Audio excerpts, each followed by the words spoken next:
Halo teman-teman, pada kesempatan kali ini, kami dari kelompok 4 akan mempresentasikan materi mengenai teknik observasi pada setting industri.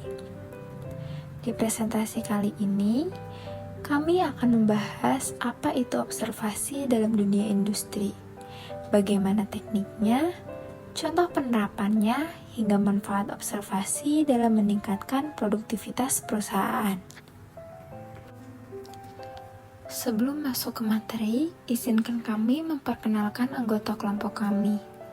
Anggota kelompok kami terdiri dari Solatna Dewita, Yuni Rimbawani, Pradita Oktaviani, Rizka Zahrani, Nazwa Salsabila, Olza Tania, Henita Togotorop, dan Meta Mardiana.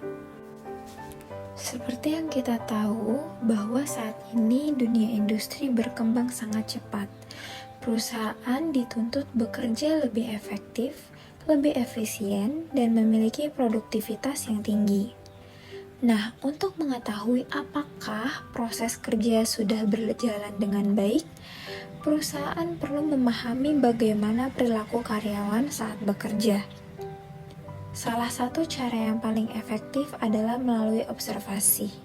Observasi berarti kita mengamati secara langsung apa yang terjadi di lapangan, sehingga data yang diperoleh lebih objektif dibandingkan hanya bertanya lewat wawancara atau menyebarkan kuesioner. Karena itulah, observasi banyak digunakan untuk menilai kinerja, mengevaluasi proses kerja, dan melihat kondisi lingkungan kerja secara nyata. Latar belakang dari permasalahan ini adalah karena perkembangan industri membuat perusahaan terus-menerus meningkatkan kualitas kerja. Untuk melakukan perbaikan, perusahaan harus mengetahui terlebih dahulu apa yang sebenarnya terjadi di lingkungan kerja.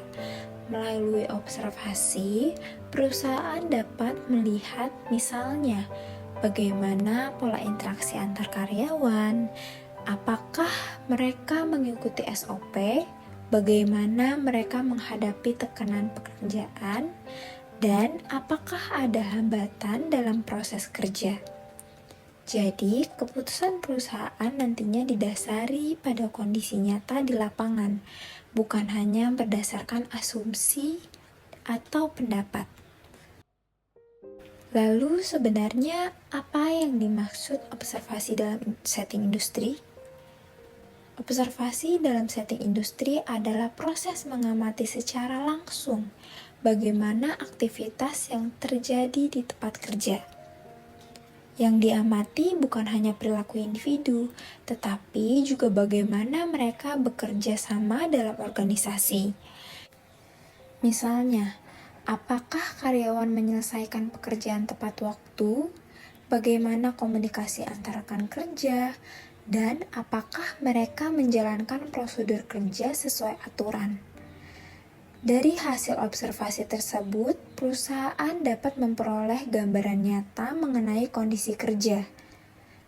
Dalam praktiknya, observasi digunakan untuk beberapa hal, seperti analisis jabatan, evaluasi kinerja, serta mengetahui kebutuhan pelatihan bagi karyawan. Dalam observasi, terdapat beberapa teknik yang dapat digunakan. Yang pertama adalah observasi partisipan. Pada teknik ini, pengamat ikut terlibat dalam aktivitas kerja sehingga informasi yang diperoleh lebih mendalam. Namun, resikonya adalah pengamat bisa menjadi kurang objektif. Kedua, observasi non-partisipan. Di sini, pengamat hanya mengamati tanpa bekerja, misalnya melalui CCTV. Teknik ini lebih objektif, tetapi pengamat kadang kurang memahami alasan dibalik suatu perilaku.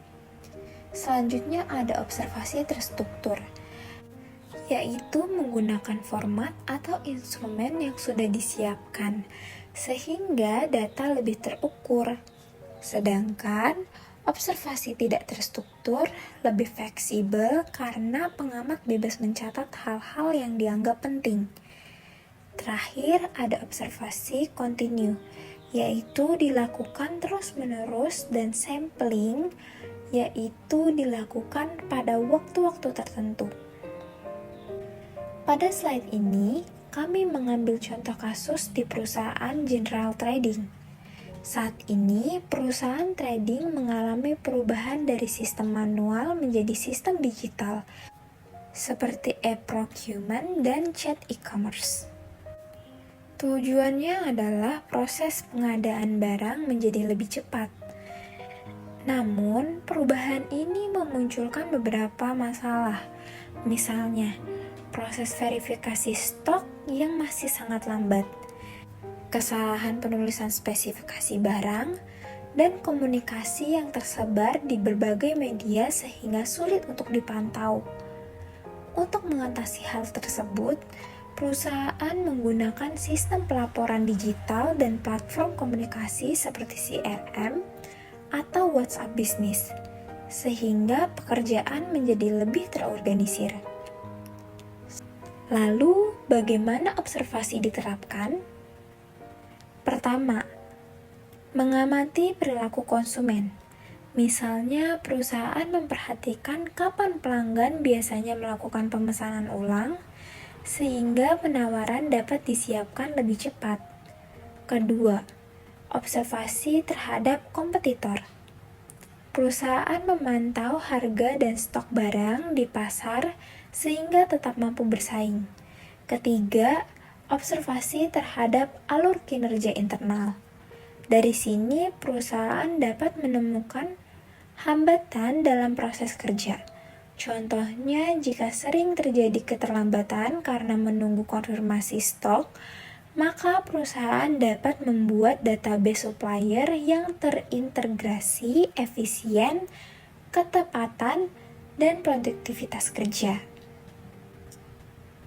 Berdasarkan jurnal yang kami gunakan, observasi kerja secara langsung terbukti sangat membantu dalam meningkatkan produktivitas perusahaan.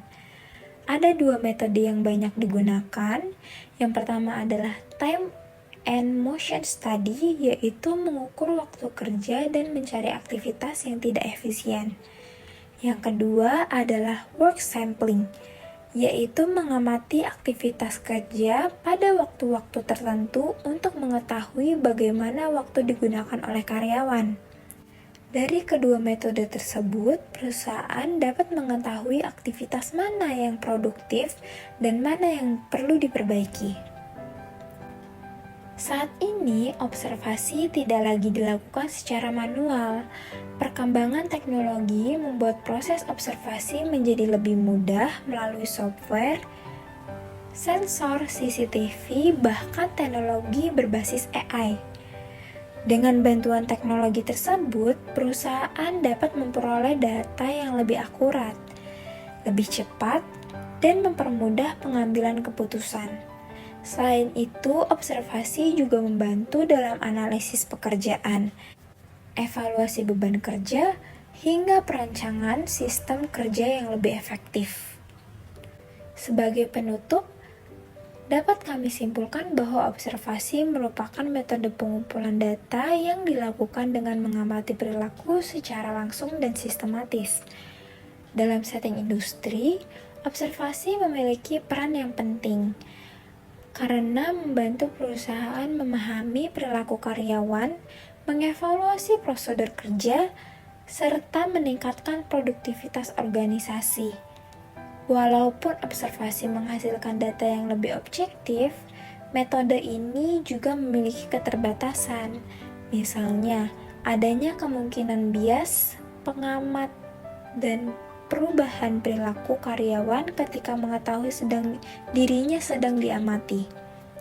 Oleh karena itu, observasi sebaiknya dilakukan dengan metode lain seperti wawancara atau kuesioner agar hasil yang diperoleh menjadi lebih lengkap.